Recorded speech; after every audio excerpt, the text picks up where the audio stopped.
안녕하세요. 같이 기도하겠습니다. 사랑과 은혜가 풍성하신 자비로우신 아버지 하나님, 저희가 죄인 되었을 때에 하나님의 말씀을 통해서 하나님을 알게 하시고 예수 그리스도의 피로 우리의 죄를 영원히 사하시고 이제 하나님의 자녀로 삼아주신 그 은혜에 진심으로 찬송과 감사를 올립니다.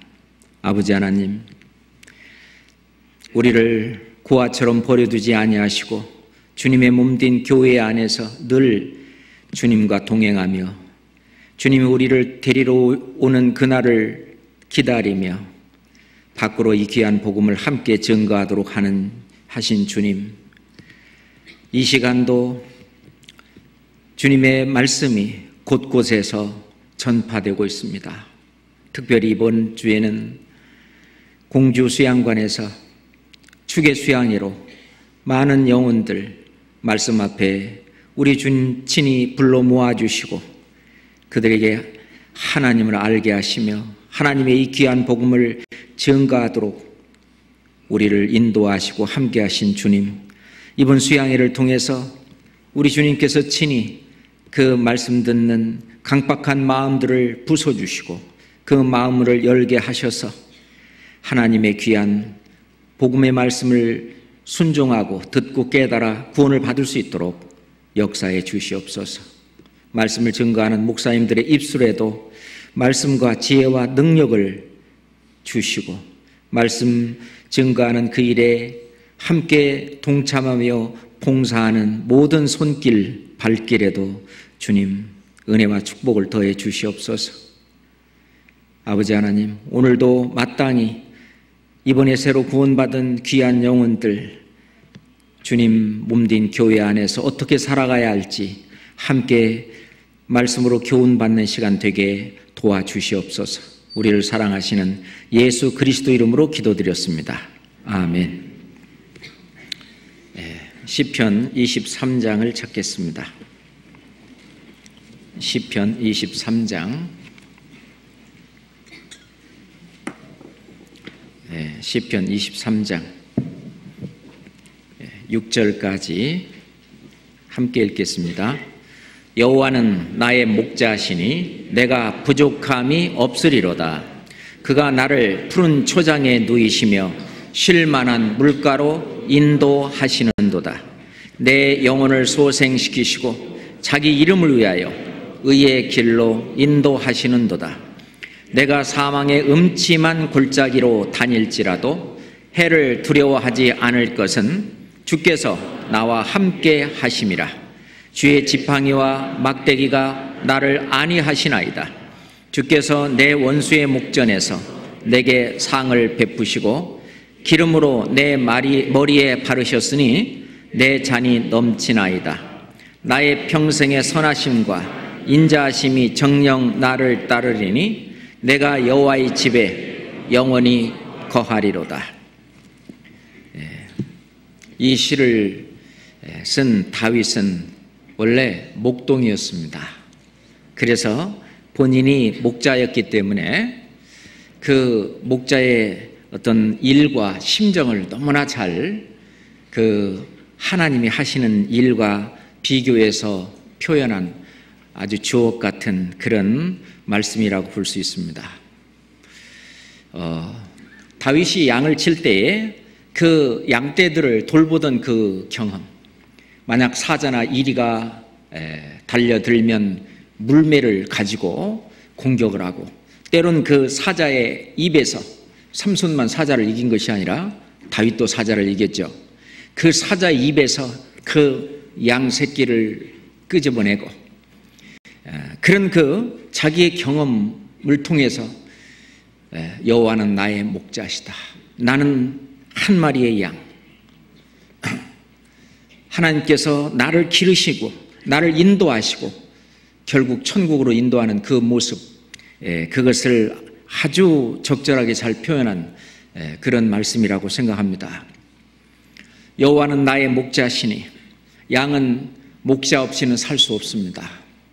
그것을 너무나 잘 알고 있는 다윗은 우리도 구원을 받고 난 이후로 이제는 이 세상 즐거움도 별로 이제 가치가 없고, 이 세상 옛날 내가 그렇게 소중하게 여기고 그렇게 보물로 여겼던 그 모든 것들이 이제 하위 개념으로 정말 주님이 나에게 주신 그 구원이 얼마나 큰지 날로 깨달아가고, 또 주님이 나를 인도하시며 내가 잘못했을 때의 징계로 나를 다스리고, 양떼가 목자의 말을 듣지 않고 딴 곳으로 이제 제 길로 가게 된다면 그 목자가 쫓아가서 그 양을 지팡이로 또는 막대기로 탁 해서 그 양 무리 안에 탁 들려놓는 그런 모습들이라든가, 그 모든 그 모습은 바로 우리가 신앙생활하고 있는 그 모습을 너무나 잘 표현했다고 생각합니다. 여호와는 나의 목자시니 내가 부족함이 없으리로다. 다윗이 목자로서 그 자기의 맡은 그 양을 잘 이렇게 인도하고 또 돌볼 때에는 그 양들이 부족함이 없었듯이, 하나님이 나의 목자시니, 여호와는 나의 목자시니 내가 부족함이 없으리로다. 그렇습니다. 충만하신 하나님, 만유를 창조하신 하나님, 그 모든 것을 다 가진 그 하나님께서 나의 목자시고, 그러니 내가 평생 동안 먹고 입고 자고 하는 그런 육신적인 생활뿐만 아니라 내가 이 세상에서 사는 그 모든 부족한 것들을 채워가면서 가시는 그 사실을 다윗은 깨달았습니다. 이스라엘 백성들이 실제로 제 맘대로 살고 그럴 때에 하나님께서 이제 목자를 치니 이 양떼가 흩어진 것처럼 전 세계 흩어져 버리고 가는 곳마다 이제 목자 없는 양처럼 유리하고, 그러니 양을 그 잡아먹는 일이나 어떤 사나운 짐승들에 의해서 약 1900년 동안 그렇게 그들이 목자 없는 양이 돼서 환난을 당하다가 이제 이스라엘 백성이 돌아오게 되는 그 예언 속에 하나님 내가 바로 목자다, 그렇게 말씀하고 계십니다. 에스겔서 34장 찾겠습니다. 에스겔서 34장 13절부터 에스겔서 34장 13절로부터 내가 그것들을 만민 중에서 끌어내며 열방 중에서 모아 그 본토로 데리고 가서 이스라엘 산 위와 시냇가에와 그 땅 모든 거주지에서 먹이되 좋은 꼴로 먹이고, 그 우리를 이스라엘 높은 산 위에 두리니 그것들이 거기서 좋은 우리에 누워 있으며 이스라엘 산 위에 살찐 꼴을 먹으리라. 나 여호와가 말하노라. 내가 친히 내 양의 목자가 되어 그것들로 누워있게 할지라. 16절 같이 읽겠습니다. 그 잃어버린 자를 내가 찾으며 쫓긴 자를 내가 돌아오게 하며 상한 자를 내가 싸매어주며 병든 자를 내가 강하게 하려니와 살찐 자와 강한 자는 내가 멸하고 그 공의대로 그것들을 먹이리라. 지금 전 세계에 흩어졌던 이스라엘 백성들이 돌아와 있는 지금 현재의 모습이 바로 하나님께서 이스라엘의 목자 되어서 15절에 말씀하신 것처럼 나 주 여호와가 말하노라. 내가 친히 내 양의 목자가 되어서, 하나님이 목자가 되어 이제 이스라엘 그 민족은, 전 세계적으로는 이스라엘 민족은 하나님이 직접 다스리는 그런 신정 정치하에 있다는 것을 우리가 잘 알고 있습니다. 옛날에 얼마나 약하게 됐느냐. 6년 동안 600만 명이 죽는데도 아주 끽소리를 못했습니다. 너무너무 그렇게 약해질 수 없는 최고도로 약해진 그런 밑바닥까지 하나님은 이스라엘 민족을, 이스라엘 백성들을 그 밑에까지 형벌을 주셨습니다. 그리고 이제 약 60년이 지난 이후 지금 어떻습니까? 가장 강한 위치로 강하게 하리니 이제는 살찐 꼴로 먹이리라. 이제는 하나님이 직접 이스라엘의 목자 돼서 이스라엘을 다스리고 있는 이 모습은 눈에 보이고 있는 바로 우리 주 하나님 아버지가 이스라엘의 목자 되심을 보여주시는 것입니다. 그거는 이스라엘 민족을 선택을 할 때도 육신적으로 선택을 하셨고, 이스라엘 민족들에게 육신으로 지킬 율법을 주셨고, 그 율법을 이스라엘 백성들이 지킬 때는 그 육신적으로 축복을 받았고, 그리고 또 그 율법을 범할 때는 그들이 육신적으로 징벌을 받고 또 징계를 받았습니다. 끝까지 하나님이 선지자들을 통해서 전한 말을 그들이 듣지 않았을 때에 그들은 계속해서 가중처벌되는 엄청난 징벌로 인해서 다른 민족들의 속국이 되고 지배를 받고 약탈을 당하고 짓밟히고, 이제 끝내 메시아 그리스도를 하나님께서 약속하신 바로 하나님 자신이 이 땅에 오셨을 때 모세와 같은 그 선지자 메시아 그리스도를까지 그들이 배척했을 때에는 구약 성경에 그 예언되어 있었던, 그들이 받으리라고 말씀하셨던 그 경고의 그 메시지, 그것들을 무시하고 그들은 그 피를 우리와 우리 자손에게 돌릴지어다, 그렇게 큰 소리 쳤던 그들은 하나님께서 이제 전 세계를 흩고 지금은 이제 이스라엘이 회복되어 돌아와 있는 그런 현상입니다. 그들이 육신적으로 축복을 받았고 때론 육신적으로 벌을 받았습니다. 물론 육신적으로 그들이 벌을 받을 때나 또는 육신적으로 축복을 받을 때 그들이 구원을 받는, 그 영혼의 구원을 받는 것은 또 이제 다른 문제입니다. 그래서 전 세계 만방에 하나님께서 이스라엘을 다스리고 있는 그것을 보여주시고, 그래서 시편 59장에 하나님께서 야곱 중에 다스리심을 땅끝까지 알게 하소서 셀라. 그래서 우리에게 하나님을 증거하는 그런 증인이 되었습니다. 그 이스라엘 목자 여호와는 바로 그 목자셨습니다. 그런데 지금에 와서 이제 우리의 목자 되신 예수님, 자, 여호와는 나의 목자시니, 우리가 이사야서 53장 6절에 보면은 우리는 다 양 같아서 그릇 행하여 각기 제 길로 갔거늘, 우리 인간은 모두 다 양이라고 표현을 하셨습니다. 우리는 다 하여튼 제멋대로 사는 그런 양 같아서, 목자 없는 양 같아서 그릇 행하여 각기 제 길로 갔거늘 여호와께서는 우리 무리의 죄악을 그에게 담당시키셨도다. 이제 각기 제 길로 가서 뿔뿔이 흩어진 이 양들을 이제 하나님이 이제 불러 모으시는 그 일을 하셨습니다. 자, 베드로전서 2장을 찾겠습니다. 베드로전서 2장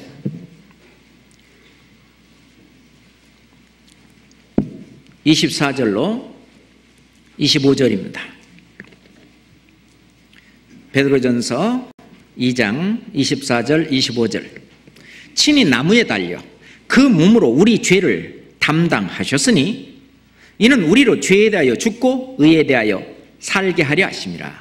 저가 채찍에 맞음으로 너희는 나음을 얻었나니. 함께 읽겠습니다. 너희가 전에는 양과 같이 길을 잃었더니 이제는 너희의 영혼의 목자와 감독 되신 이에게 돌아왔느니라. 너희의 영혼의 목자, 그리고 너를 이끌어가는 그 감독 되신, 목자와 감독 되신 이에게 돌아왔느니라. 여호와는 나의 목자시니. 원래 목자를 잃은 양들은 헤매고 다닙니다. 그렇지만 이제 예수님께서 친히 그 몸으로 나무에 달려 우리 죄를 담당하셨으니 이제는 죄에 대하여 죽고 의에 대해서 살았는데, 옛날에는 죄인으로서 양과 같이 길을 잃었는데 이제는 하나님의 자녀로, 이제 죄 씻음을 받고 하나님의 자녀로 영혼의 목자이신 예수님에게 돌아왔습니다. 예수님은 요한복음 10장에 나는 선한 목자라. 선한 목자라. 이 선한 목자는 양들을 위해서 목숨을 버리거니와 선한 목자는 양을 위해서 목숨을 버린다고 했습니다. 그러면서 목자하시면서 또는 나는 양의 문이라 그랬어요. 누구든지 나로 말미암아 들어가면 구원을 얻고 들면 알며 꼴을 얻으리라. 다시 시편 23장 갈피로 잡으시고요.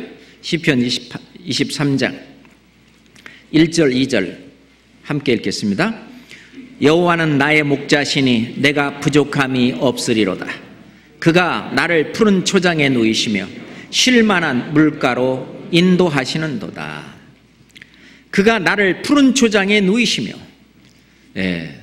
우리가 양은 뭐를 먹고 삽니까? 풀을 먹고 살죠. 그래서 그 목자가 양을 푸른 초장에 누이고 인도하고 또 풀 먹고 물을 먹어야 되죠.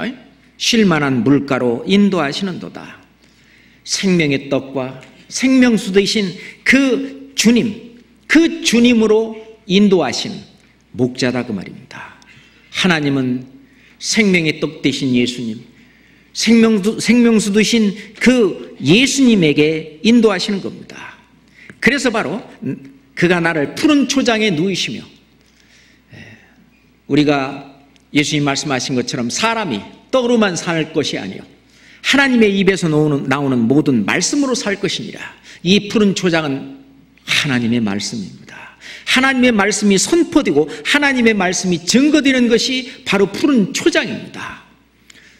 거기서는 바로 이 영혼의 양식을 먹을 수 있는 그런 푸른 초장으로 나를 누이시며 쉴만한 물가로 나를 인도하시는도다. 이게 바로 성령의 역사입니다.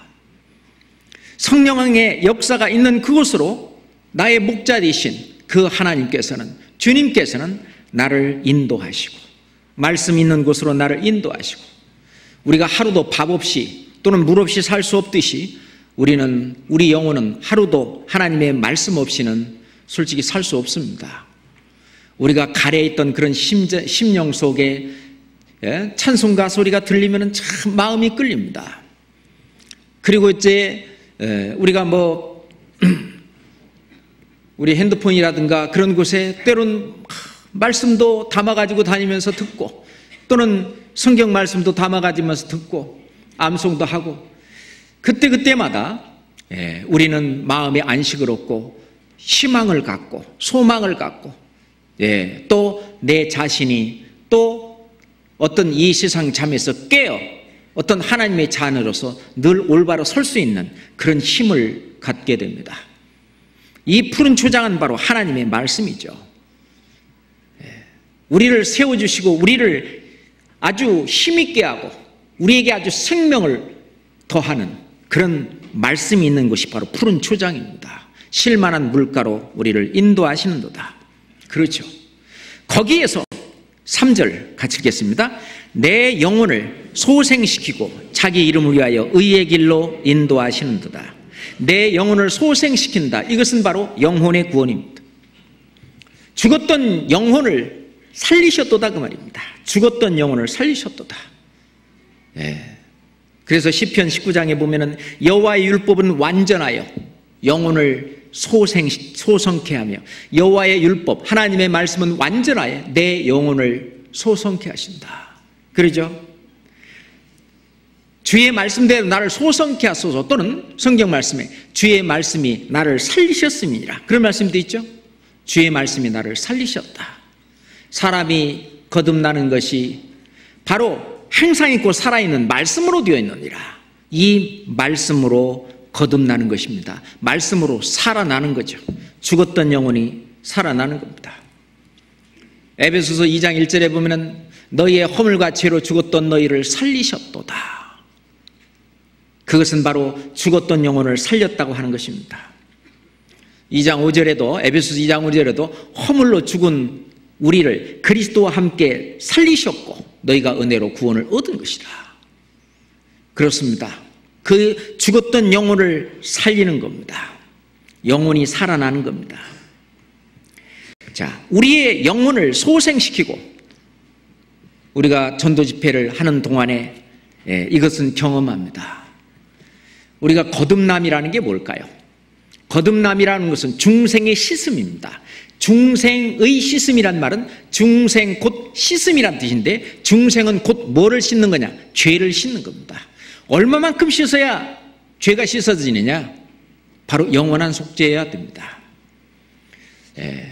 중생이라고 하는 것은 아주 하나님만큼 죄 없이 새로 태어나야 되는데, 하나님만큼 그렇게 순수하게 순전하게 하나님만큼 거룩하게 되어야만 하나님의 자녀로 중생하는 것입니다. 다시 태어나는 거예요. 그러려면 죄에 대한 씻음이 완벽해야 돼요. 중생의 씻음과 거듭남이라고 하는 것은 죄 씻음을 바로 거듭남이라고 하는 것입니다.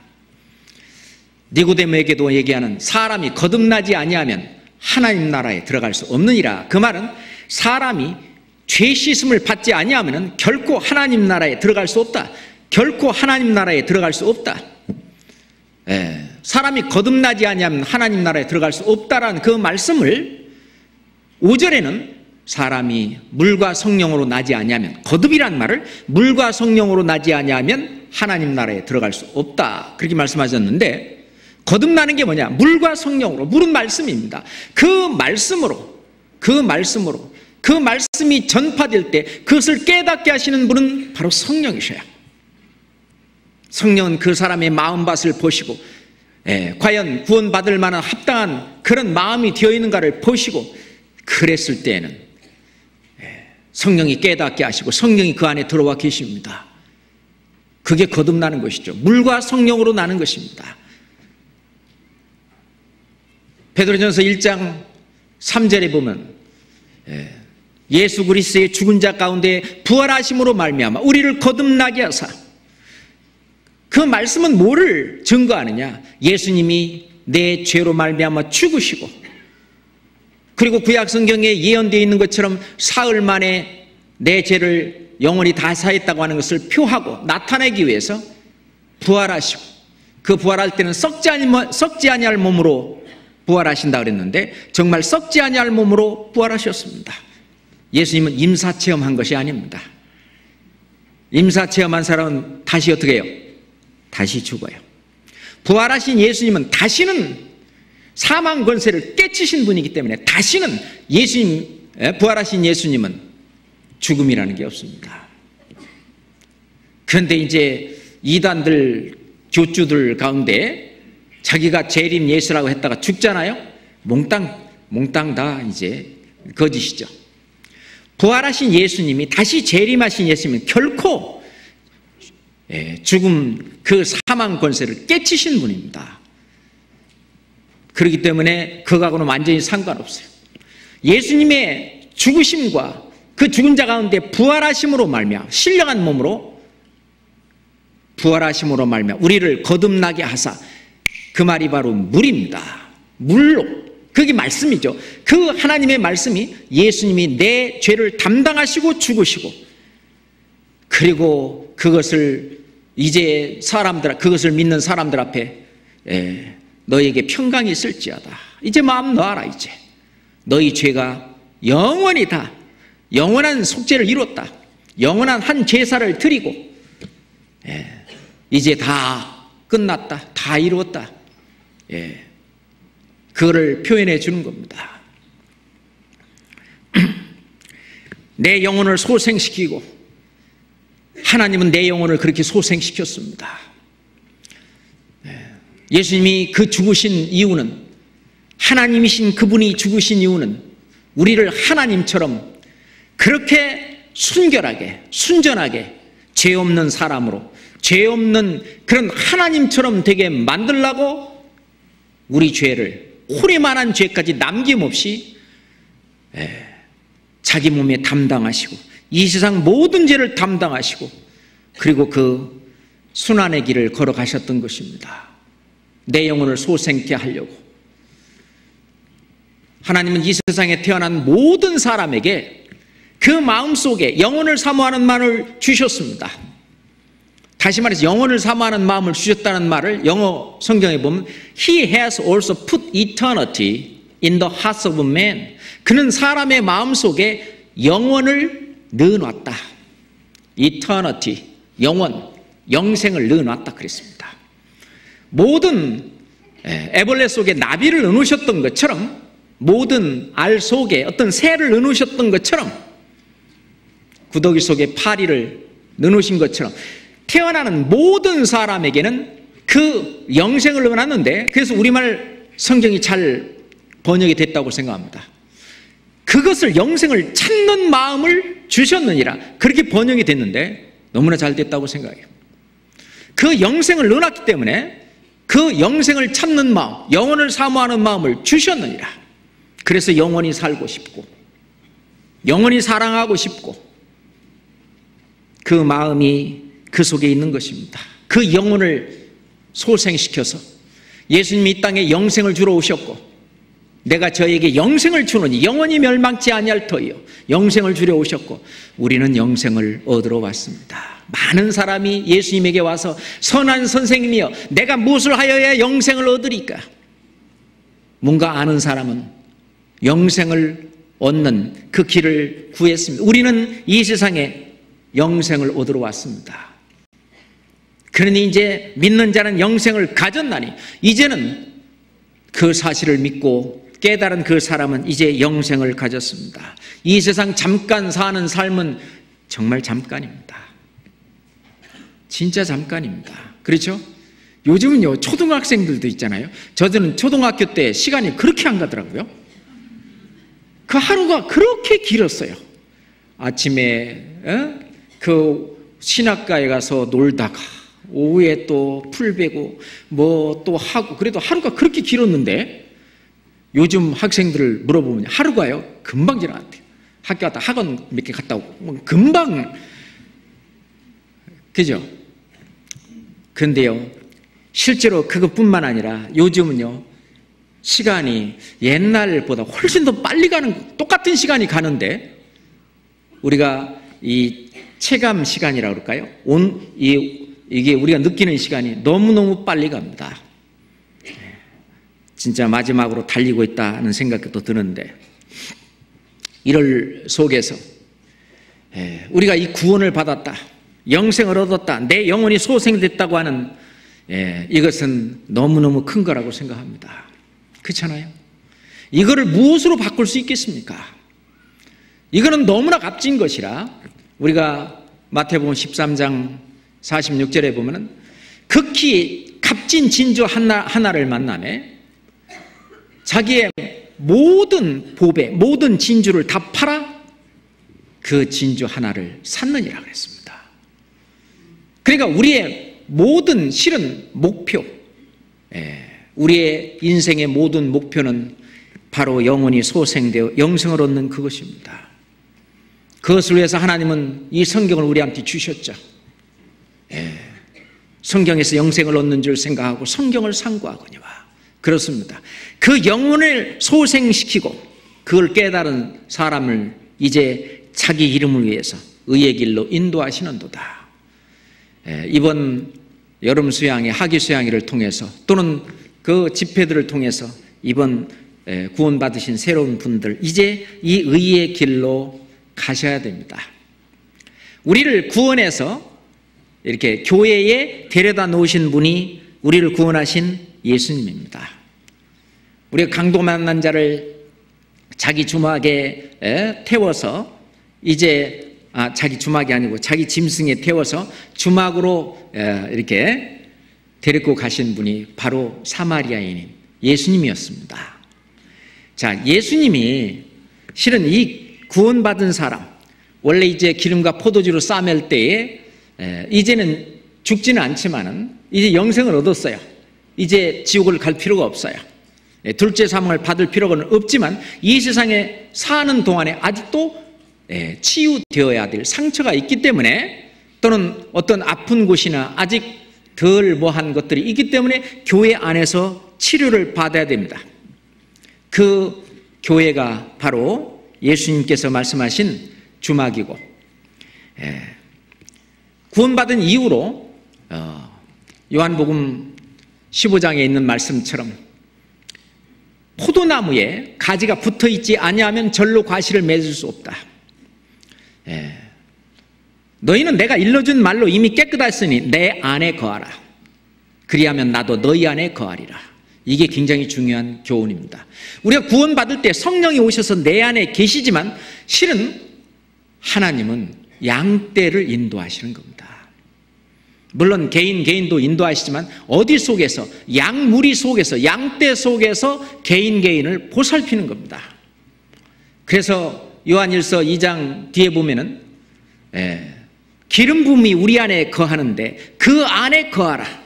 그래야면 그리스도 예수께서 강림하실 때 부끄럽지 않게 하려 함이라.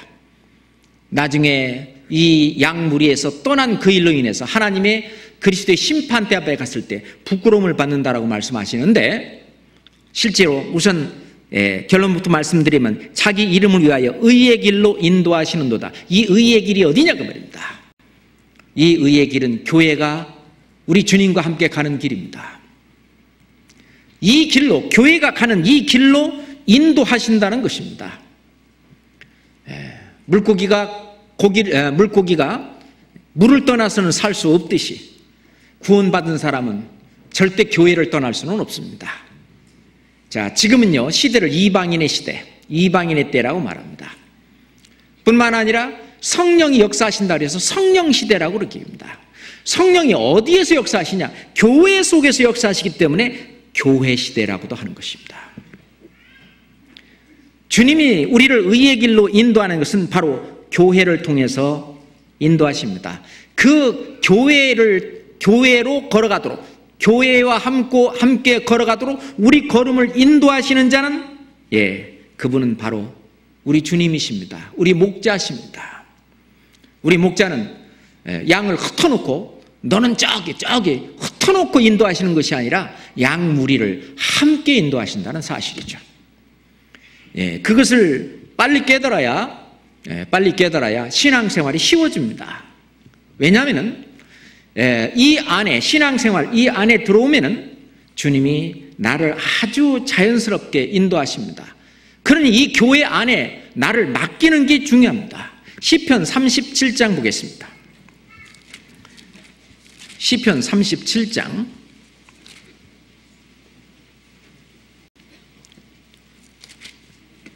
4절부터, 시편 37장 4절부터 7절까지입니다. 시편 37장 4절부터 7절까지 같이 읽겠습니다. 또 여호와를 기뻐하라.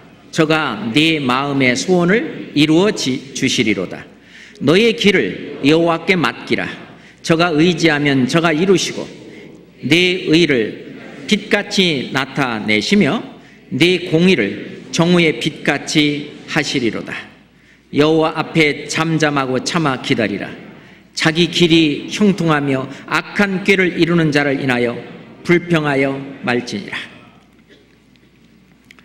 여기에 5절 말씀에 너희 길을 여호와께 맡기라. 그 길은 걸음을 걷는 길입니다.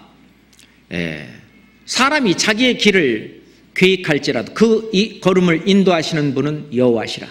그 걸음을 어디로 인도하시겠습니까? 바로 교회로 인도합니다. 우리가 낮에 직장 가지만 저녁에는 가족의 품으로 돌아오죠. 그죠?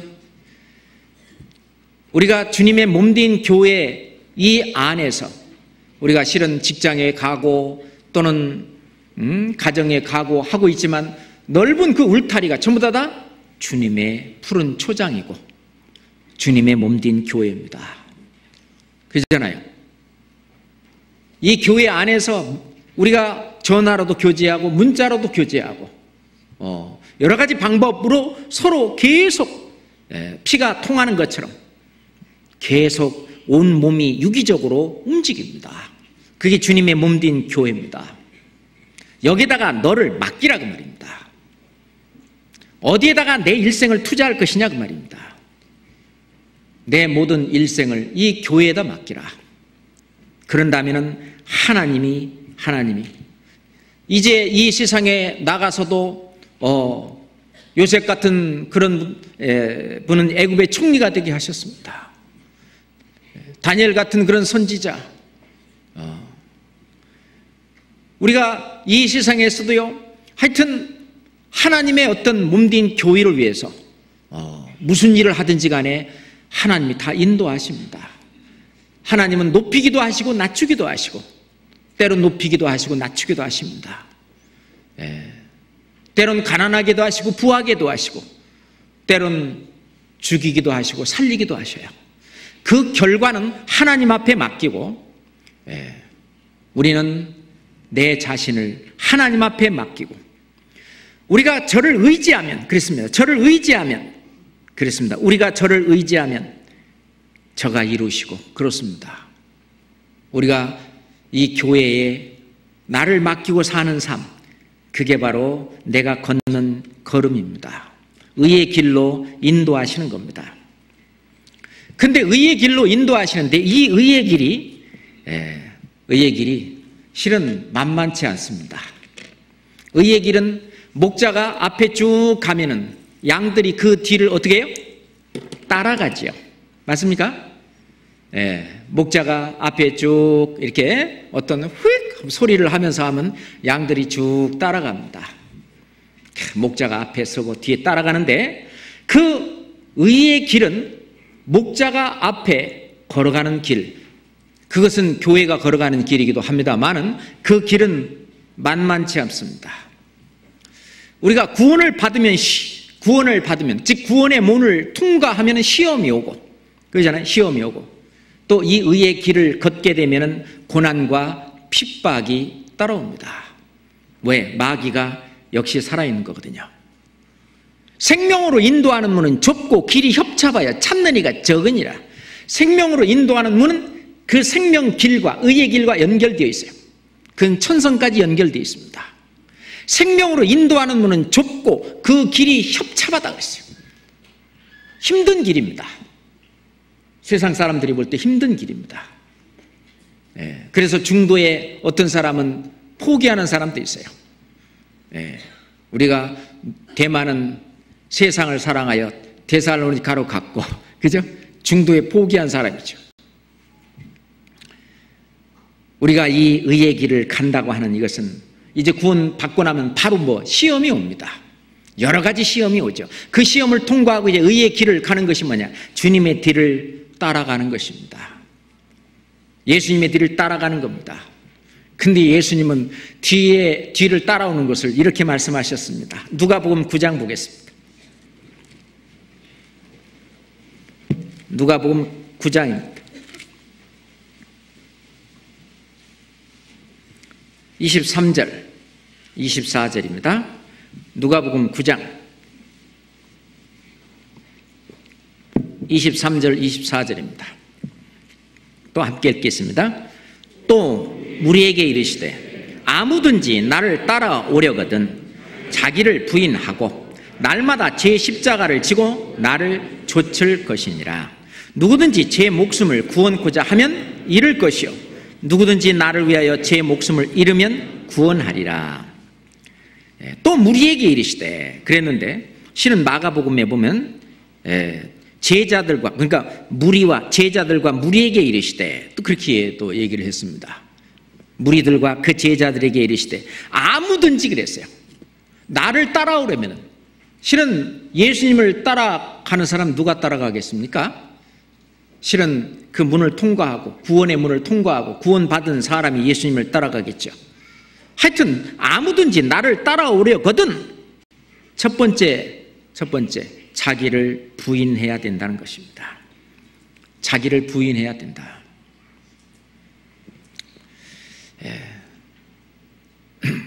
이게 아주 중요합니다. 자기를 부인해야 된다. 그러면 자기를 부인하는 게 뭔가, 이걸 좀 잘 생각해야 됩니다. 자기를 부인하는 게 뭔가.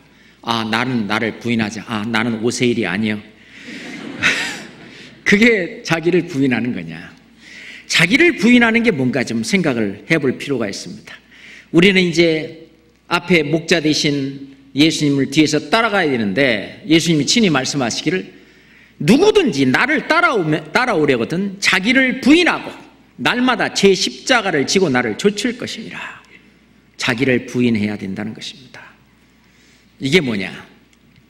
구원받기 전에는 원래 죄를 짓는 자는 마귀에게 속하나니 마귀의 종, 죄의 종이었습니다. 이 육신도 또 역시 육체의 소욕이 역시 죄를 짓는 곳으로 발달되어 있었죠. 그러니까 뭐 속사람이나 겉사람이나 옛날에는 역시 같은 동네 세임이었습니다. 구원을 받고 난 이후에는 어떻게 되냐면 속사람이 완전히 달라졌어요. 속사람이 달라졌어요. 우리가 그 안에서 너희도 또한 진리의 말씀 곧 구원의 복음을 듣고 그 안에서 또한 믿어 약속의 성령의 임치심을 약속의 성령으로 인치심을 받았으니 그렇죠? 약속의 성령으로 인치심을 받았으니 그 약속의 성령으로 인치실 뿐만 아니라 성령을 마음에 부어주셨습니다. 고린도후서 1장 22절에 저가 또한 성령으로 인치시고 보증으로 성령을 우리 마음에 부어주셨느니라. 성령을 우리 마음속에 성령이 계셔요. 그런데 이 성령은 바로 하나님이셔요.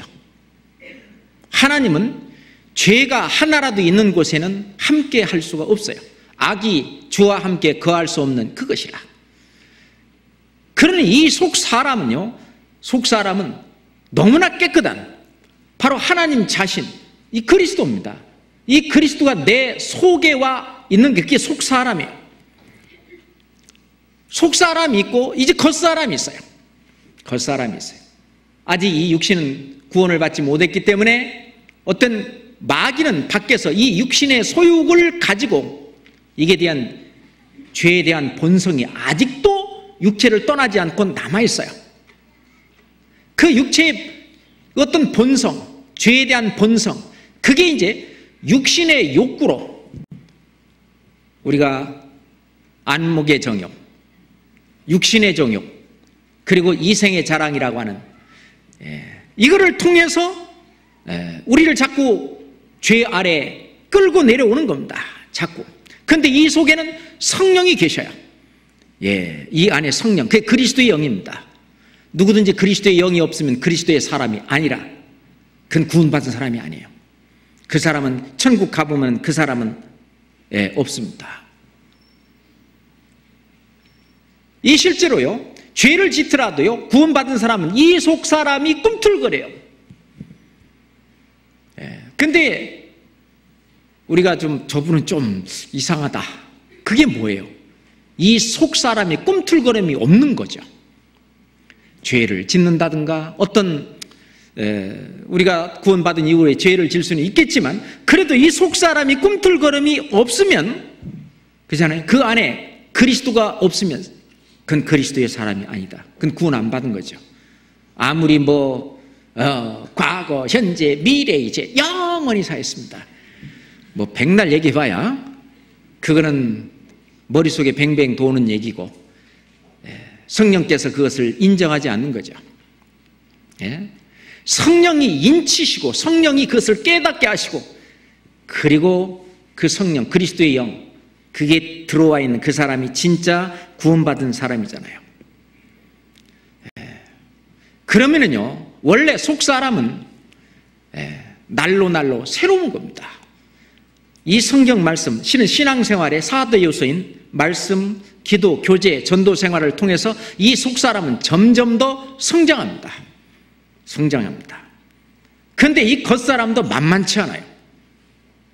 사도 바울도요 그 만만치 않은 이 겉사람, 다시 말해서 죄의 법 아래로 자기를 계속 끌고 오는 여기에 계속 만만치 않은 여기에서 괴로움을 호소하고 있는 내용이 바로 로마서 7장입니다. 잘 아는 말씀입니다. 한번 찾아봅시다. 로마서 7장입니다.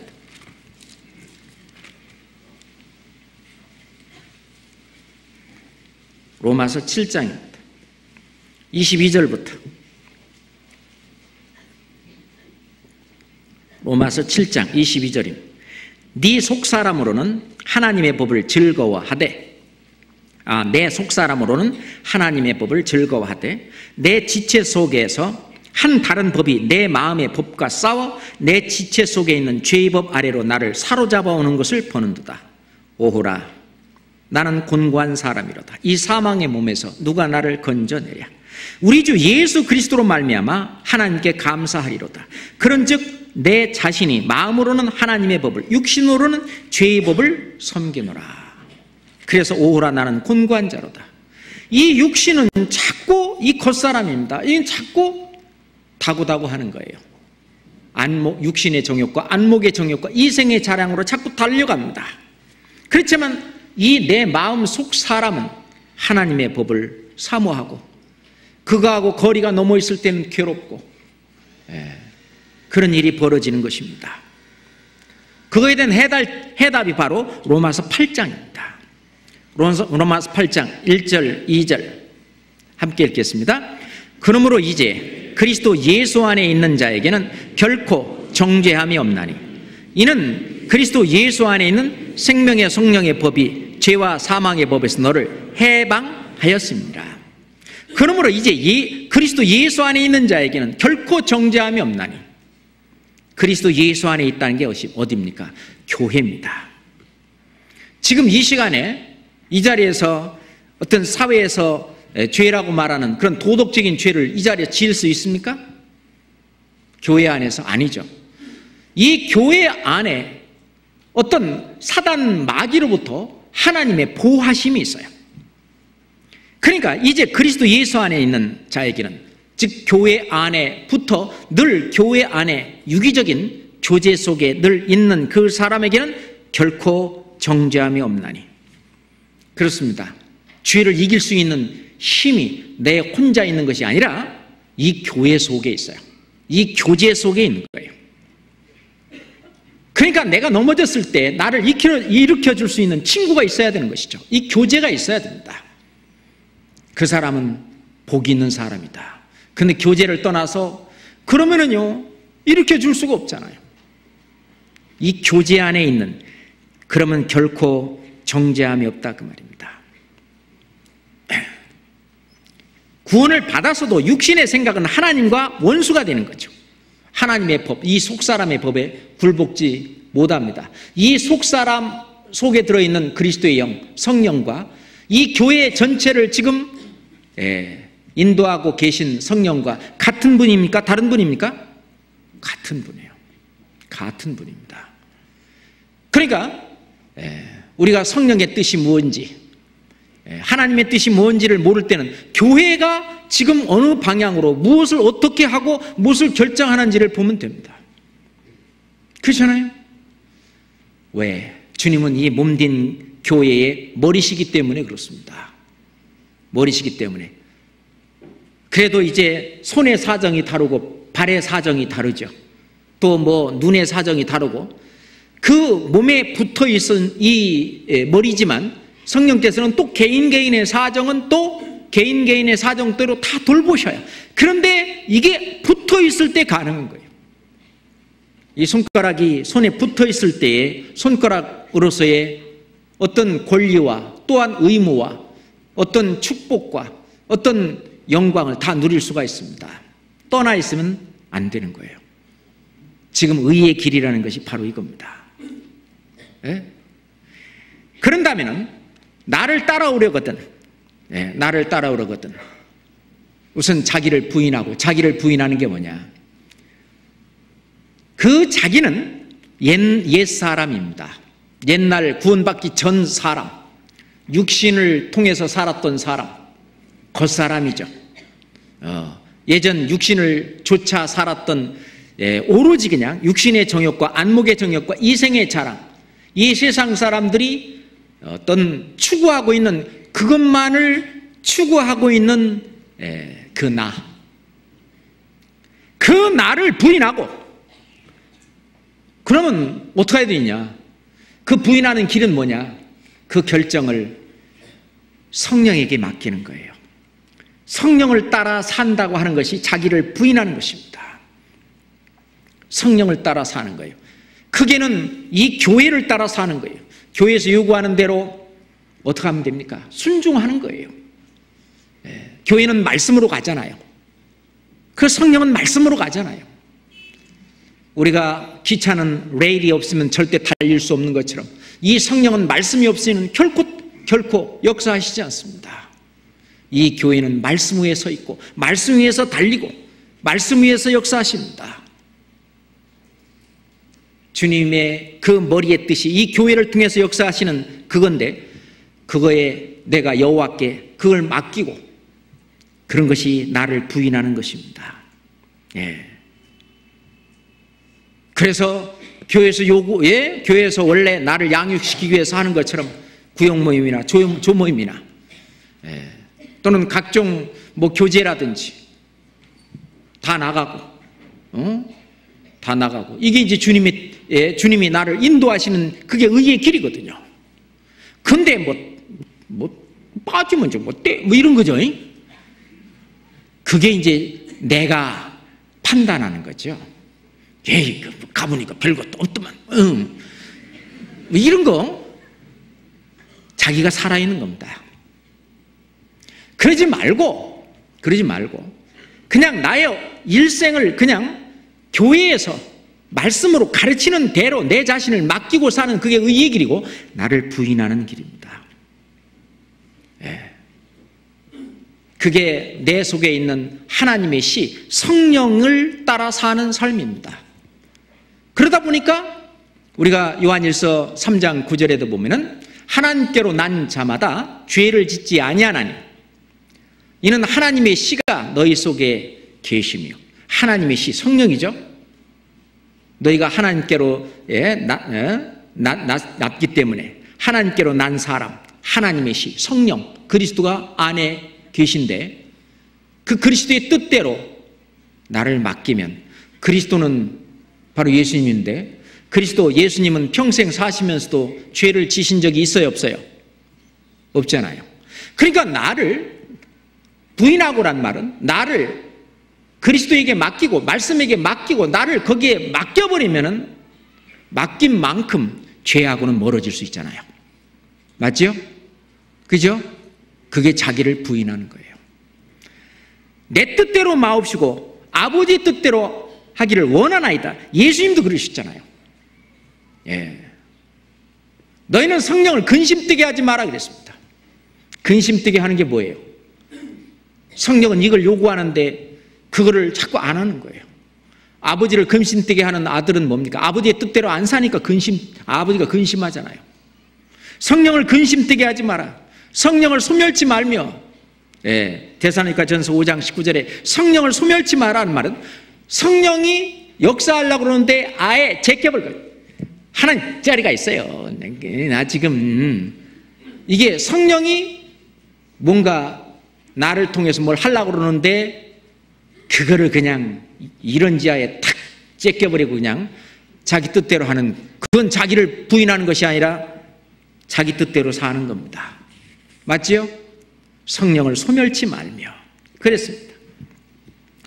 예수님도 이 세상에 오셔서 무엇에 이끌려서 사셨습니까? 성령에 이끌려서 사셨습니다. 평생을 그렇게 사셨습니다. 성령에 이끌리셔서 시험산에서 40일간 마귀에게 시험도 받으셨습니다. 그러면 그릴 뿐만 아니라 성령에 이끌리시어 공생의 기간 내내 성령에 이끌리시어 하나님께서 나사렛 예수에게 성령과 능력을 기름 붓듯 하셨다고 그랬어요. 그래서 성령의 뜻대로 사셨습니다.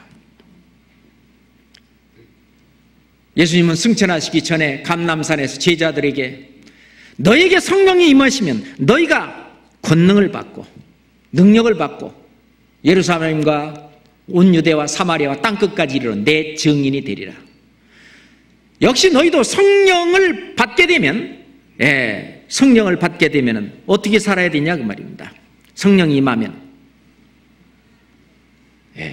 성령을 따라서 사는 삶이 되어야 됩니다. 그래서 사도행전에 보면은 무리가 다 성령이 충만함에 담대히 하나님의 말씀을 전하니라. 성령이 충만하니까 무슨 얘기했어요? 하나님의 말씀을 전했습니다. 우리가 성령이 충만할 때는 입에서 하나님의 말씀이 나옵니다. 죄가 충만할 때는 입에서 죄가 튀어나오겠죠. 우리가 하나님의 성령이 충만했다는 그 말은 이 성령은 하나님의 말씀으로 역사하시기 때문에 하나님의 말씀이 나오는 거예요. 하나님의 뜻이 입을 통해서, 우리 입을 통해서 나오는데, 그게 뭐냐? 예수 그리스도가 하신 일에 대한 증거를 하는 일을 합니다. 땅끝까지 이르러 내 증인이 되리라. 우리는 지금 성령 시대입니다. 사도행전을 성령행전이라고 말합니다. 그 사도행전은 아직도 끝나지 않았죠. 지금도 사도행전은 우리 교회를 통해서 계속되고 있는데, 이것은 성령행전입니다. 성령을 따라 살아가는 그 길, 그 앞에 주님이 계시고 우리는 그 양으로서, 여호와는 나의 목자시니 내 영혼을 소생시키시고 의의 길로 인도하시는도다. 그게 의의 길입니다. 그 의자가 뭐예요? 양 아래에 내가 있는 거잖아요. 양자 밑에 자기 아자가 있잖아요. 그게 의잖아요. 의의 길이 뭐예요? 예수님 뒤를 따르는 길입니다. 그죠? 예수님의 길을 따르는 그 길이 의의 길인데, 근데 예수님은 아무든지 나를 따르려면 자기를 부인하고, 자기를 부인하는 게 뭐냐? 바로 내 뜻, 내 생각, 내 고집, 내 계획, 그것도 물론 있겠지만은 그것보다 하나님의 계획, 하나님의 뜻, 하나님의 생각, 이것에 나를 굴복시키는 것이 바로 자기를 부인하는 길입니다. 그러잖아요. 그게 성령으로 사는 겁니다. 그게 성령이 충만되어 있는 거예요. 아주 자연스러운 삶이죠. 양떼가 양 앞에 있는 목자를 따라가는 게 아주 자연스러운 일이잖아요. 맞습니까? 우리 그리스도인들이 나를 구원하신 예수님의 뒤를 따라가는 것은 아주 자연스러운 일이고, 그것은 성령으로 계신 성령을 따라가는 일이고 교회를 따라가는 일인데, 그건 아주 자연스러운 일이에요. 그러려면 누구든지 자기를 부인하고 그게 있어야 된다고 말씀하시는 겁니다. 갈라디아서 5장 찾겠습니다.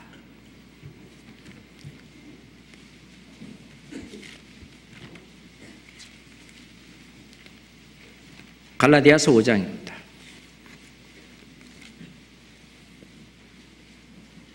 25절, 갈라디아서 5장 25절 함께 읽겠습니다.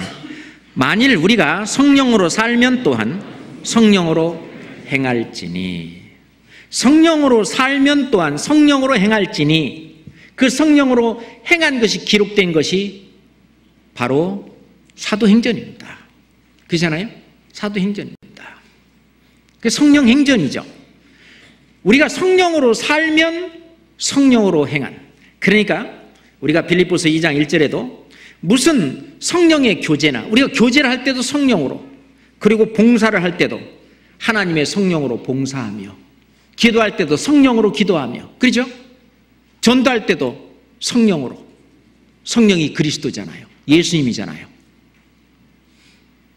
우리가 신앙생활은 항상 주님과 함께하는 삶입니다. 그게 동행이에요. 주님과 동행하는 겁니다. 그게 바로 나를 따라오려거든 자기를 부인하고, 그게 자기를 부인하는 것입니다. 이거는 중요한 거예요. 그래서 누구든지 이 길을 구원받은 사람은 걸어가야 된다고 생각합니다. 그러기 위해서는 자기의 자존심, 이런 것들은 이제 예수 그리스도에게 다 내드려야 됩니다. 내가 누군데, 내가 사회에서도 내가 어떤 사람인데 하면서 어깨에다가 힘주고 그러는 것보다도 예수님처럼 완전히 자기를 부인하는 길은 자기를 비우는 일입니다. 빌립보서 2장 보겠습니다. 빌립보서 2장입니다.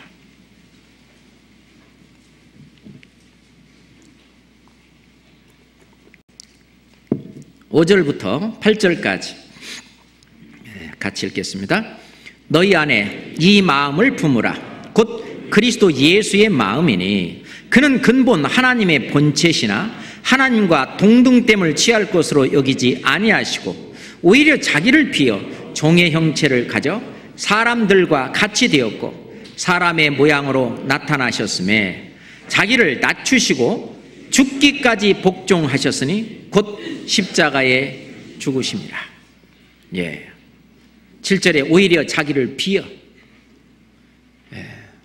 자기를 비었다는 말이나 자기를 부인한다는 말이나 같은 얘기입니다. 그분이 어떤 분이셔요? 전지전능하신 하나님이십니다. 그분이 죄 있는 모양으로 죄를 담당하시고, 그렇잖아요. 우리의 모든 죄를 다 담당하시고 자기를 낮추시고 죽기까지 복종하셨으니 곧 십자가에 죽으심이라. 내 자신을 비우는 것이 바로 그겁니다. 그게 이제 내 자신을 부인하는 거죠. 그리고 이제 또 한 가지, 우리의 어떤 소유권이 이전되었다는 사실입니다. 그 옛날에는 솔직히 말하면 우리가 마귀에게 속한 자였는데 이제는 하나님께 속한 자, 예수 그리스도에게 속한 자, 그래서 우리를 그리스도인이라고 합니다. 그리스도인이란 말은 다른 말로 해서 그리스도에게 속한 자라고도 볼 수 있죠. 그렇죠? 그리스도에게 속한 자. 성경 고린도전서 6장입니다.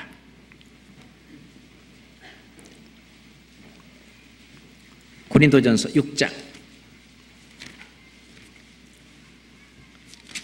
19절로 20절입니다.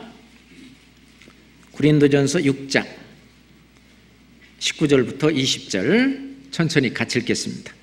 너희 몸은 너희가 하나님께로부터 받은 바 너희 가운데 계신 성령의 전인 줄을 알지 못하느냐? 너희는 너희 것이 아니라 값으로 산 것이 되었으니 그런즉 너희 몸으로 하나님께 영광을 돌리라. 너희는 너희 것이 아니라, 이제는 네 거 아니다. 그렇죠. 나를 부인할 수 있는 그 이유가 이제는 내가 나의 주인이 아니라는 것입니다. 나를 누군가가 사버렸습니다. 값을 주고 샀어요. 그리고 꽉 잡고 계셔요. 피를 주고 사셨으니 놓지 않겠네.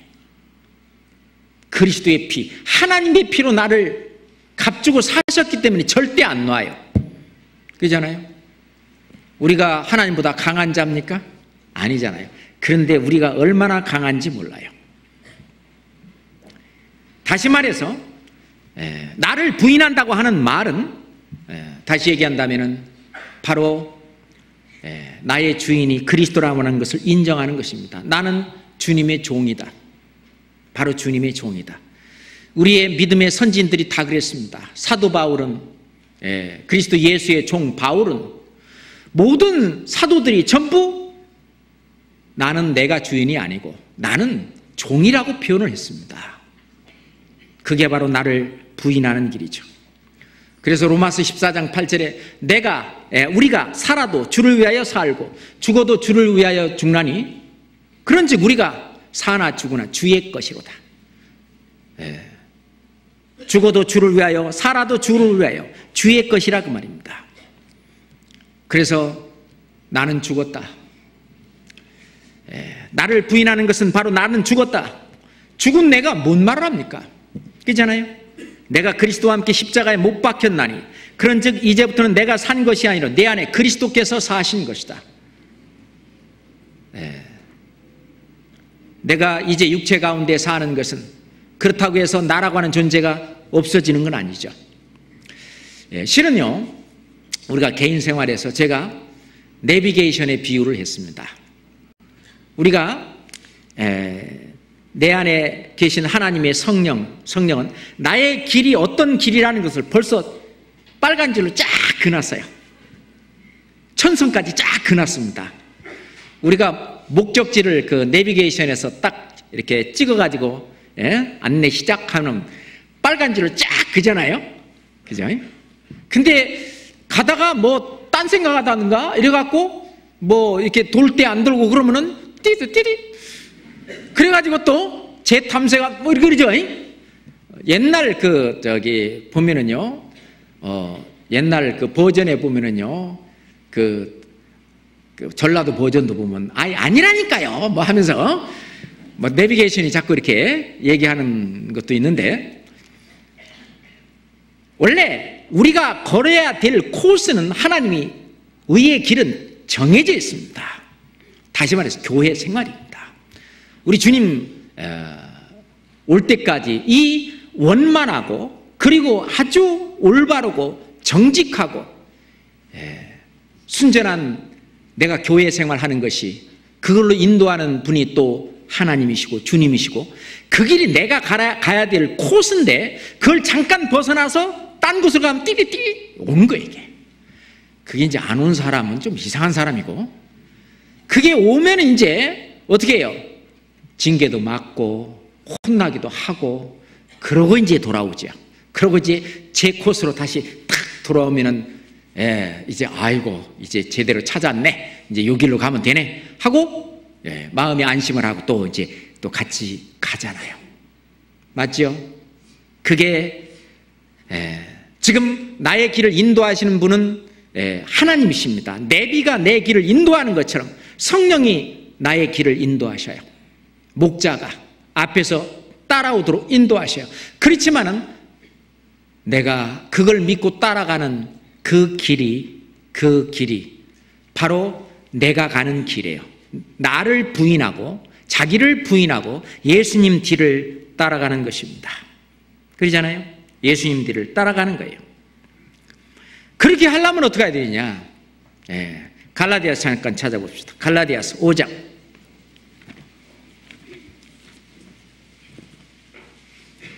갈라디아서 5장 24절입니다. 갈라디아서 5장 24절 같이 읽겠습니다. 그리스도 예수의 사람들은 육체와 함께 그 정과 욕심을 십자가에 못 박았느니라. 못 박았는데 이게 자꾸 삐지고 나오죠. 그리스도 예수의 사람들은 육체와 함께 그 정과 욕심을 십자가에 못 박았느니라. 그렇습니다. 이게 이제 자꾸 나올 때 그거를 부인하는 거예요. 나는 이제 못 박혔다. 왜 자꾸 나와? 툭툭 채워버려야 돼요. 갈라디아서 6장 14절도 또 같이 읽겠습니다. 그러나 내게는 우리 주 예수 그리스도의 십자가 외에 결코 자랑할 것이 없으니 그리스도로 말미암아 세상이 나를 대하여 십자가에 못 박히고 내가 또한 세상에 대하여 그러하느니라. 그렇습니다.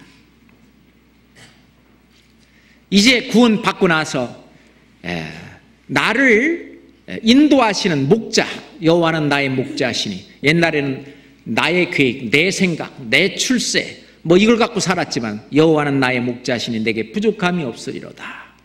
그가 나를 푸른 초장에 누이시며 실만한 물가로 인도하시는도다. 내 영혼을 소생시키시고 하나님을 위하여, 주를 위하여 나를 실만한 물가로 인도하시는, 나를 의의 길로 인도하시는, 나를 의의 길로 인도하시는 그분, 그분의 뒤를 따라가려면 내가 정과 욕심 십자가에 못 박히고, 또한 세상도 나에 대해서 못 박히고 나도 세상에 대해서 못 박히고, 그거를 자꾸 일깨워야 됩니다. 근데요, 마귀가 살곰살곰 이 마음까지 점령하려고 그래요. 살곰살곰. 실제로요, 우리 속사람은 점차 강건해지는데, 그런다면 나의 가치관이 변해지고, 그런다면 무슨 일을 하냐면 그리스도가 좋아하는 일, 그리스도를 기쁘시게 하는 일, 내가 옛날 좋아하던 일들이 시들해지고, 내가 옛날 추구하던 행복, 그게 별거 아니고, 그런데 그리스도가 좋아하는 일이 내가 좋아하는 일이 되고, 그리스도가 기뻐하는 일이 내가 기뻐하는 일이 되고, 그리스도가 원하는 일이 내가 원하는 일이 되고, 그러잖아요. 그렇기 때문에 그리스도가 기도하는 일이 내가 기도하는 일이 되고, 그랬을 때 그리스도가 이 안에서 역사하고 함께 나와 삽니다. 다시 말해서 나 중심의 사고방식에서 우리 중심, 교회 중심의 사고방식, 예수 그리스도 중심의 사고방식으로 이 집 변하는 것입니다. 그러잖아요. 그게 나를 부인하는 거예요. 나를 부인하는 거예요. 그래서 성경은 말씀하시기를 이제는 누구든지 자기 유익을 굳지 말고 어떻게 하라고요? 남의 유익을 구하라. 자기 유익을 굳지 말고 남의 유익을 구하라. 그렇습니다. 남 잘되게 해주면 결국 자기 잘되는 일이에요. 식당에 똑같은 식당에도요, 어느 곳은 잘되고 어느 곳은 안 되고, 잘되는 식당 가보면은요, 뭐 주인부터 시작해서 종업원까지 계속 다니면서 뭐 반찬이 뭐 부족한 것이 있으면 달라고 하기 전에 갖다 주고, 제가 그거 보면은요, 아, 이 식당은 좀 잘 되겠다. 근데요, 안 되는 식당은요, 종업원끼리 뭐 얘기하고 있고, 뭐, 아, 여기요, 김치 좀 더요. 그러면, 예, 그때 가서 갖다 주고. 그 뭐냐면은, 실제로 있잖아요. 이 손님을 기쁘시게 할 것이 뭔가 좀 생각해보고, 좀 시험해보고, 우리도 주를 기쁘시게 할 것이 뭔가 시험해보고, 생각해보고, 주를 기쁘시게 할 것이 뭔가, 그게 주님 뒤를 잘 따르는 사람입니다. 그 사람이 실은 결국은 예수님이 이 땅에 오셔서 자기 유익을 위해서 사셨습니까? 아니잖아요. 온 인류의 유익을 위해서, 남의 유익을 위해서 사셨어요. 그리고 말씀하시기를 내가 어떻게 살아야 될지 본을 보였다라고 말씀하시고, 사도 바울은 내가 그리스도를 본받는 자 된 것 같이 너희도 나이를 본받는 자 되라. 사도 바울도 자기 유익을 위해서 산 것이 아니라 남의 유익을 위해서 살았는데, 그것은 나중에 주님 앞에 갔을 때 결국 그게 나의 유익을 위해서 사는 거예요. 그런데 이 세상에서 나의 유익을 위해서 산 사람은 남의 유익을 위해서 살 수가 없잖아요. 그럼 주님 앞에 갔을 때에 받을 상급이 없어요. 그건 손해라는 것이죠. 그건 잘못된 사고방식이고, 그것은 그리스도의 뒤를 따르는 일이 아니라는 것입니다. 고린도전서 10장입니다. 고린도전서 10장.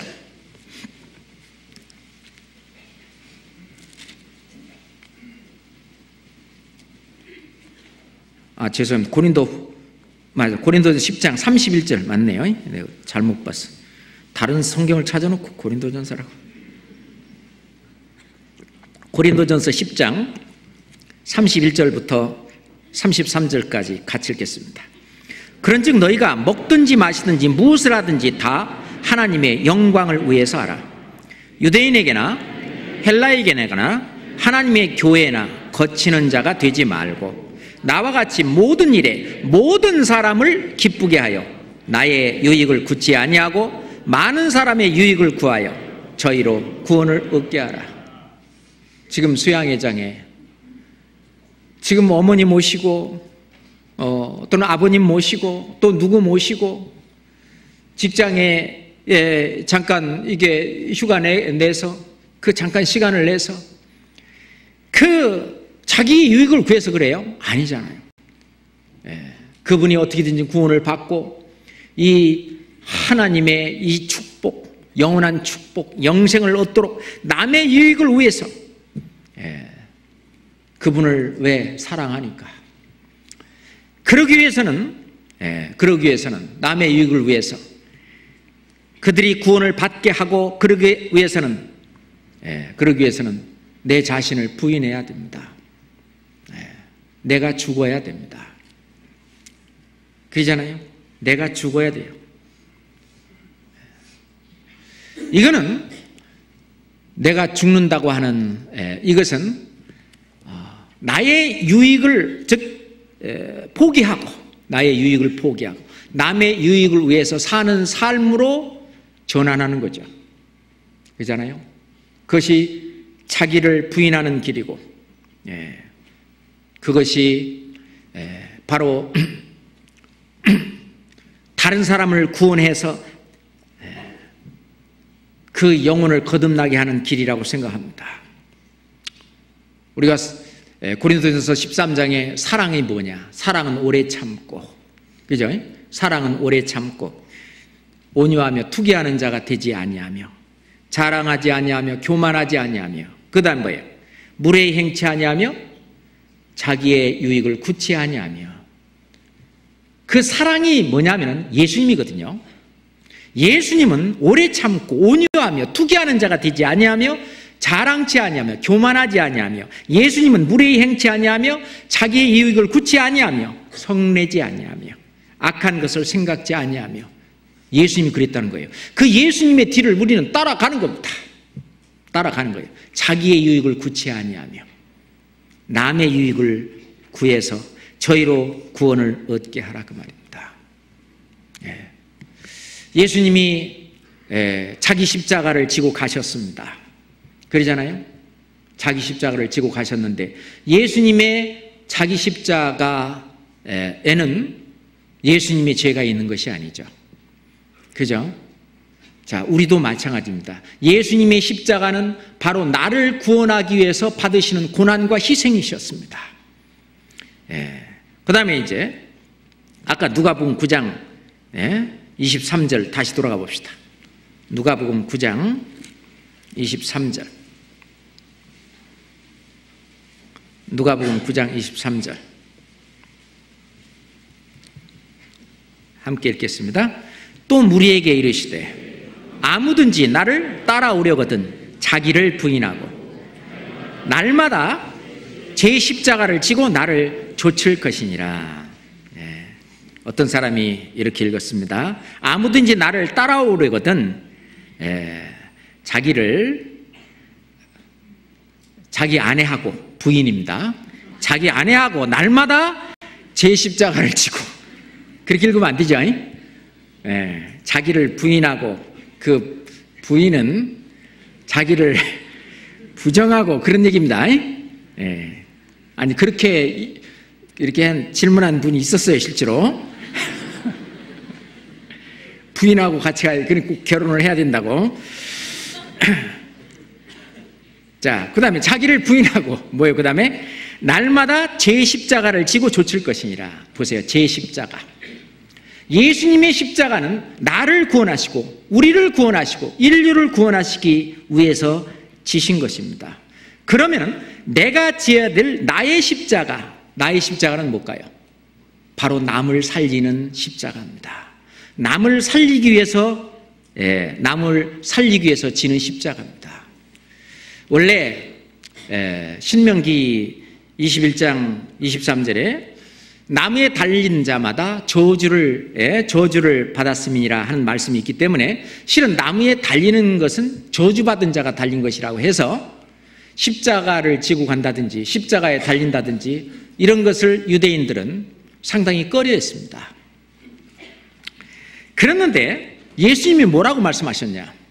누구든지 나를 따라오려거든 아무든지 나를 따르면 자기를 부인하고 자기 십자가를 지고 날마다, 그것도 하루가 아니에요, 날마다 나를 좇을 것이라. 날마다 제 십자가를 지고, 예수님 십자가 따로 있고 내 십자가 따로 있는데 내 십자가는 뭘까요? 내 십자가는 남을 구원하기 위해서, 남을 살리기 위해서 지는 십자가입니다. 그게 나의 십자가예요. 남을 살리기 위해서 지는 십자가. 예수님의 십자가는 나를 살리고 우리를 살리는 십자가지만, 내가 지어야 될 십자가는 하나님께서 나에게 살리라고, 나에게 복음을 전하라고 맡긴 내 주변의 사람들, 그 사람들을 살리게 하기 위해서 내가 받아야 될 고난, 내가 받아야 될 희생, 내가 받아야 될 핍박, 내가 받아야 되는 온갖 고통과 괴로움과 어려움들, 남을 살리기 위해서, 그게 바로 내 십자가입니다. 그게 바로 내 십자가입니다. 그 십자가를 지고 하루만 아니죠. 날마다. 네, 날마다. 예수님이 나를 살리기 위해서 죽으셨듯이, 그래서 우리는 날마다 죽어야 돼요. 그래서 사도 바울은 고린도전서 10장 31절에 나는 날마다 죽노라. 그 말은 뭐냐? 나는 날마다 다른 영혼을 건지기 위해서 나는 날마다 죽노라. 날마다 고난을 받고 날마다 희생을 겪고 핍박을 받고 어려움을 당하고 나는 날마다 그렇게 한다는 겁니다. 나는 날마다 죽노라 그 말입니다. 내가 어딨냐? 나를 부인하고 오로지 저 영혼 하나가 구원을 받으면 바로 나를 이끌어 가신 목자 예수님이 그렇게 기뻐하시고 예수님이 좋아하시고 또 그러한 일이기 때문에, 바로 주인이 좋아하시는 일이기 때문에 주인을 기쁘기 위해서 나는 종이니까 나를 비우고 이제 그 다른 영혼을 살리기 위해서 그거를 내가 져야 될 이 고난의 십자가를 지는 것입니다. 근데요, 이 둘 다 원래 사람의 본성으로는 본성을 거스리는 거예요. 원래 sinful nature라고 그러죠. 죄성은 하고는 거스리는 겁니다.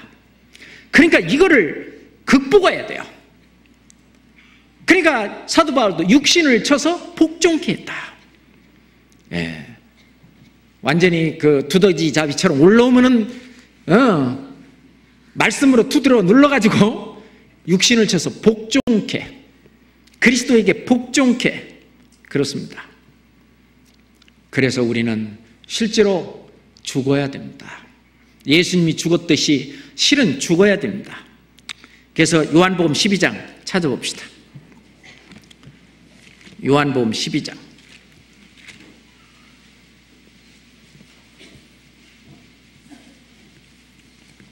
요한복음 12장 24절로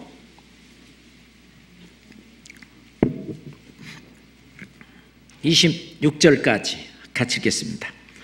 내가 진실로 진실로 너에게 이르노니 한 알의 밀이 땅에 떨어져 죽지 아니하면 한 알 그대로 있고 죽으면 많은 열매를 맺느니라. 자기 생명을 사랑하는 자는 잃어버릴 것이요 이 세상에서 자기 생명을 미워하는 자는 영생하도록 보존하리라. 사람이 나를 섬기려면 나를 따르라. 나 있는 곳에 나를 섬기는 자도 거기 있으리니 사람이 나를 섬기면 내 아버지께서 저를 귀히 여기시리라. 우리가 주인을 섬기고 사람이 나를 섬기려면 나를 따르라. 여호와는 나의 목자시니 하나님을 따르는 그 길은 의의 길인데, 그러면서 이 주인을 섬깁니다. 섬기는데 그 길이 바로 나도 예수님처럼, 예수님의 뒤를 따르는 예수님처럼 나도 땅에 떨어져 죽지 아니하면 죽어야 됩니다. 한 알 그대로 있고 죽으면 많은 열매를 맺느니라. 내가 땅에 떨어져 죽는 게 뭐냐? 그게 예수님을 따르는 거고 예수님을 섬기는 것인데, 그게 예수님 말씀하신 대로 자기를 부인하고 날마다 자기 십자가를 지는 것이 바로 내가 땅에 떨어져 죽는 것입니다. 그러면 많은 열매를 맺느니라. 그렇습니다. 그러면은 많은 열매를 맺게 됩니다. 물론 성령의 열매도 맺히시죠. 의의 열매도 맺힙니다. 빛의 열매도 맺혀지고 뿐만 아니라 영생의 열매도 맺혀집니다. 맺혀집니다. 이거는 아주 굉장히 중요합니다. 마태복음 10장 보겠습니다. 마태복음 10장입니다. 34절부터 38절까지, 39절까지, 34절부터 39절까지 또 함께 읽겠습니다. 내가 세상에 화평을 주려 온 줄로 생각지 말라. 화평이 아니요 검을 주러 왔노라. 내가 온 것은 사람이 그 아비와 딸이 어미와 며느리가 시어미와 불화하게 하려 함이니 그 사람의 원수가 자기 집안 식구리라.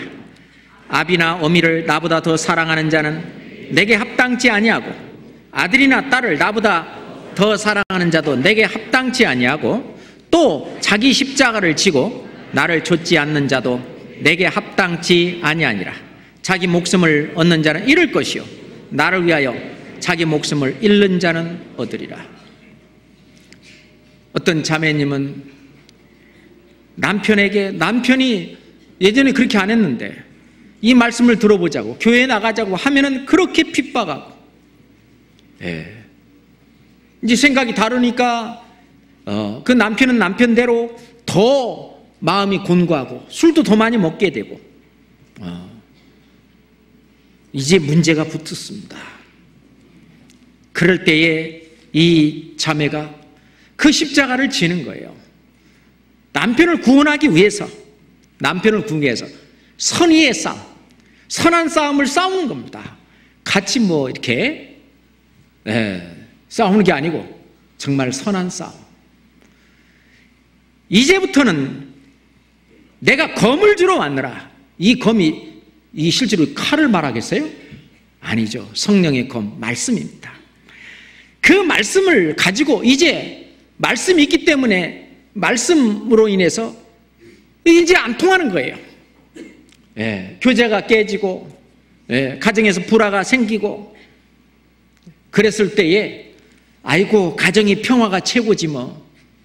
그 입 쫙 다물고 나만 교회 갔다 오고 남편은 구원 받든 말든 내비두고, 만약 그렇게 된다면은 자기 목숨을 얻는 자는 잃을 것이요 나중에 주님 앞에 갔을 때에 그 핏값을 네 손에서 받으리라. 자기 목숨을 얻는 자는 잃을 것이요 나를 위하여 자기 목숨을 잃는 자는 얻으리라. 그러니까 그 자매가 때론 욕도 먹고, 남편이 술을 먹고 막 행패도 부리고 때론 맞기도 하고. 제가 교회 학교에 있을 때 어떤 여학생은요, 아버지가 막 그렇게 반대를 하고 성경을 막 찢고 뭐 물속에다 집어넣고, 그래갖고 이제 성경 굴러다니는 거 있잖아요. 그 이제 이렇게 모아놓은 거, 그것도 이제 주고. 그래갖고 자기 반에서 간증을 하는데 아버지한테 맞은 거, 멍든 거 막 보여주면서 이렇게 했다고. 그런데도 나는 조금도 아버지를 원망하지 않는다고. 아버지가 이제 이것만 알면 아버지가 결코 그러지 않을 거라는 걸 내가 안다고 하면서 아버지를 위해서 기도해달라고 계속 기도하고, 그리고 아버지를 기쁘게 하기 위해서 공부도 더 열심히 하고, 어떤 육신적인 것은 하고. 그런데 교회 너 가면은 너 그냥 안 둬. 너 때려 죽일 거야.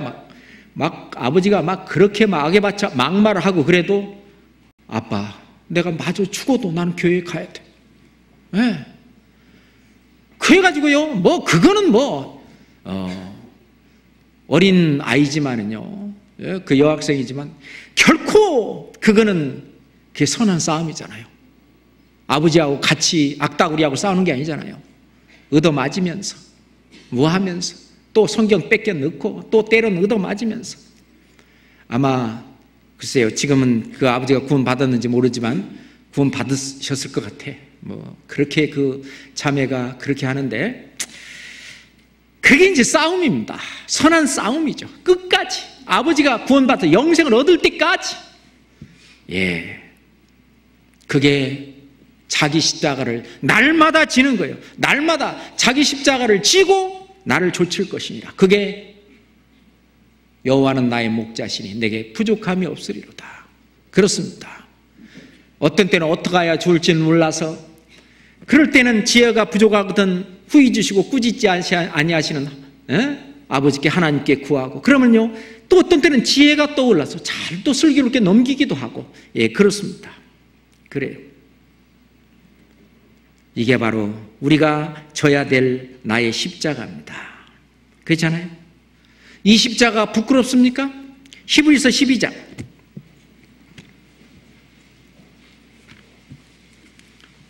히브리서 12장.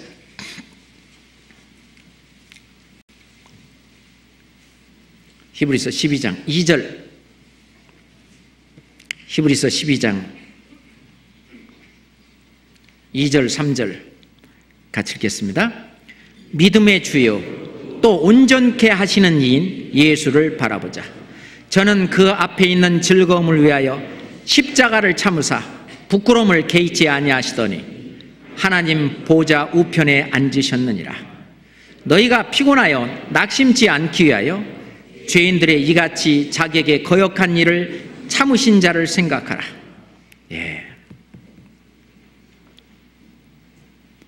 예수님, 그분은 그 앞에 있는 즐거움을 위하여 나중에 이제 이 피 흘려 죽음으로 말미암아 지옥 갈 수밖에 없는 그 자기가 사랑하는 그 영혼들, 그들이 구원을 받고 이제 천국에 가서 그 기쁨 가운데 살 것을 보고 그 앞에 있는 즐거움을 위하여 십자가를 참으사 부끄러움을 개의치 아니하시더니. 그렇습니다. 제가 구원 받고요, 저는 교회를 다녀본 적도 없거든요. 뭐가 제일 부끄러웠냐면요, 이제 선생님들하고 점심시간에 점심 같이 먹을 때 기도하려는데 이렇게 부끄럽더라고. 그래서 말랑 아주 그냥 1초 기도인가? 감사합니다. 그게 부끄러운 거예요. 또는 이제 옆에 예수님에 대해서 얘기하려면 부끄러운 거예요. 부끄러운 거예요. 그런데 이제 말씀을 배우고 예수님의 사랑, 그것이 그게 이제 부끄럽지가 않아지는 겁니다. 이게 속 사람이 강건해지고 하나님의 일꾼으로 이 의의 길을 쭉 가다 보면은 나도 몰래 커져가고 있는 거예요. 제가 구원받은 지 벌써 31년이나 됐는데, 한 10년 전에 중고등부 학생이었던 그 학생이요, 지금은 청년회에서 열심히 전도하고 일꾼이 되고, 또 20년 전에 학생이었던 그 학생이 지금은요 아주 교회 안에서 중요한 일을 하고 말이죠. 때론 그 중에 일부는 또 전도자가 돼서, 전도인이 돼서 또 하고, 어느 날 그렇게 된 거예요. 우리가 아이들도 있잖아요. 한 몇 달 이렇게 아이를 못 보다가 이렇게 딱 보면, 네가 벌써 이렇게 컸어? 부모 품에 안겨 있다 보면 그렇게 크잖아요. 그렇처럼 우리를 키우는 이 주님의 품, 교회 안에 있다 보면은 때가 오래인즉 마땅히 선생이 될 터인즉, 이런 말씀도 있는 것처럼 우리가 신앙 안에서, 말씀 안에서 하나님이 자라게 하십니다. 물 주는 이와 심는 이와 물 주는 이는 다르지만은 자라게 하시는 이는 하나님이신 것처럼 하나님이 우리를 자라게 하는데, 그 목자 뒤를 따라갈 때, 의의 길로 우리를 인도하실 때 그렇게 되는 것입니다. 자, 다시 시편 23장, 시편 23장 다시 보겠습니다. 시편 23장 다시 돌아가서 1절부터 3절까지 같이 읽겠습니다. 여호와는 나의 목자시니 내가 부족함이 없으리로다. 그가 나를 푸른 초장에 누이시며 쉴 만한 물가로 인도하시는도다. 내 영혼을 소생시키시고 자기 이름을 위하여 의의 길로 인도하시는도다. 오늘은 여기까지만 공부하고 시간 있으면 다음번에 4절부터 6절 또 여기 깊은 뜻이 있는데 또 공부하도록 하는데, 오늘 제가 지금 키포인트를 두는 곳이 뭐냐면은 자기 이름을 위하여 의의 길로 인도하시는도다. 도대체 의의 길이 어디냐? 여호와는 나의 목자시니, 앞에 걸어가시는 목자를 따라가는 그 양처럼 예수님을 따라가는 그 길이 의의 길이라는 것입니다. 그럼 예수님을 따라가려면 어떻게 해야 되냐? 예수님이 말씀하신 것처럼 아무든지 나를 따라오려거든 자기를 부인하고, 그러잖아요. 자기를 부인하고 날마다 제 십자가를 지고 나를 좇을 것이니라. 그게 바로 의의 길입니다. 그것은 교회가 가고 있는 길입니다. 함께 가는 겁니다. 신앙생활은 혼자 하는 것이 아닙니다. 양은 혼자 사는 것이 아닙니다. 양은 목자와 함께 무리 속에서 함께 삽니다. 우리가 막 구원받은 사람 결코 그것을 잊어서는 안 됩니다.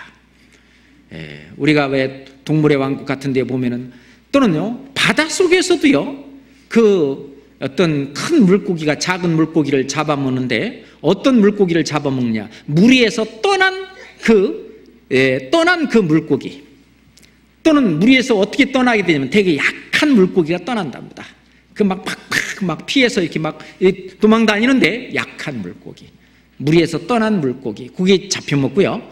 또는 저기에서도 양떼라든지 이 사막 그 아프리카의 초원지대에서도 그런 것처럼 우리가요 실제로 여호와는 나의 목자시니 그 목자의 뒤를 따라가는 의의 길, 우리는 그걸 떠나지 말고 그렇게 가야 될 것 같습니다.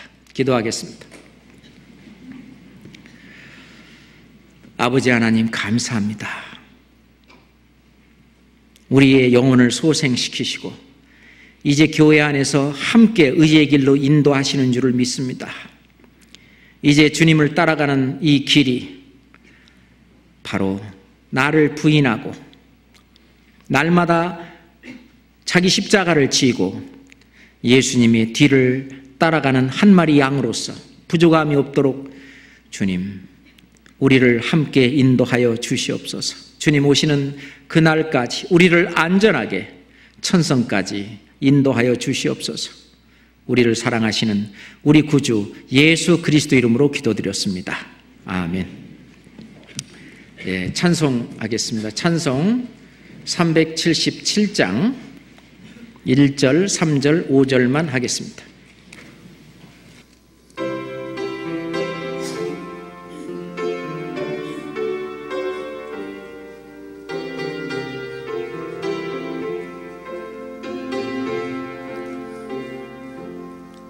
예수 따라가며 복음 순종하면 우리 행할 길 환하겠네. 주를 의지하며 순종하는 자를 주가 늘 함께 하시리라. 의지하고 순종하는 길은 예수 안에 즐겁고 복된 길이로다. 남의 짐을 지고 슬픔 위로하면 주가 상급을 주시겠네. 주를 의지하며 순종하는 자를 항상 축복해 주시리라. 의지하고 순종하는 길은 예수 안에 즐겁고 복된 길이로다. 주의 힘을 입어 말씀 잘 배우고 주를 모시고 살아가세. 주를 의지하며 항상 순종하면 주가 사랑해 주시리라. 의지하고 순종하는 길은 예수 안에 즐겁고 복된 길이로다.